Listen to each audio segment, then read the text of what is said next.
What's going on, people? Ben here from Bateman Talks Tottenham, back with another video of my dad Paul. Hi. Where today we're talking about the latest news revolving around Spurs. Right, we'll start into the news about Harry Kane as a change. There's supposed rumours that Bayern Munich are going to submit a new bid with potentially a buyback clause in a couple of years' time inserted. What do you think to that? Well, you hear something about Harry Kane's situation every 5 minutes, and it's always different. So my view is that you just wait and see what happens, because who knows? But yes, if that was the case, then a buyback clause would be a good thing. The thing is, it would depend on the fee, though, wouldn't it? Because we don't know how much his ability might deteriorate within the next couple of years. I mean, being Harry Kane, you'd think he'd still be a brilliant player.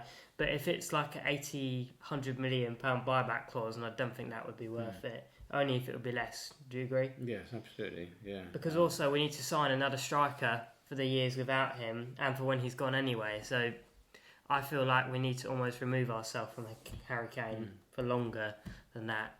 But we'll see what happens, won't we? Indeed. Right. Well, moving on.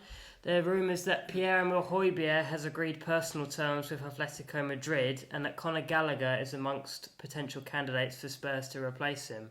We did talk about the potential Højbjerg leaving in a video a couple of days ago, but it sounded like things might be moving forward with that, doesn't it? Yeah, it does. I think I said then, I'm in two minds about Højbjerg.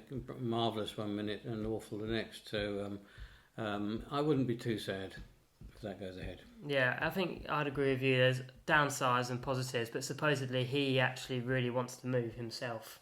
But apparently he wants to leave, and obviously if he really wants to leave, then you don't want to keep a unhappy player, to be said. Also, some better news in terms of the squad. Davinson Sanchez. Supposedly Spartak Moscow have offered 12 million for Sanchez, which it'd be interesting to see if Spurs accept that. And also, personally, I would accept it if I was Spurs, but you don't know with the situation going on in Ukraine and Russia if he would want that move there. Well, would anybody want to move to Russia at the moment? I mean, who knows? Difficult. But ultimately, if that offer did come in and he was willing, then we'd take that, wouldn't we? We would. And also, Ali Gold has said today that Spurs have had conversations with Clement Longley, which isn't really news we particularly want to hear. And also that they're confident of signing Tosin Adarabioyo from Fulham. That could be a fee around 15-20 million. Yeah. I mean, he's definitely an upgrade on what we have, but he's still not that level that we need. But there are reports that Van de Ven, as always, is potentially more likely than Tapsoba. But do you really want to see Longley come back? Well, it's in the news almost every day, the same thing, and then nothing seems to happen. But maybe as a squad player, it might be useful. Yeah, I'm not sure it's worth the time, really, when we've seen... I think for the amount of wages we'd be paying him, I think there are better players and with younger age that we could be getting, personally. Yeah.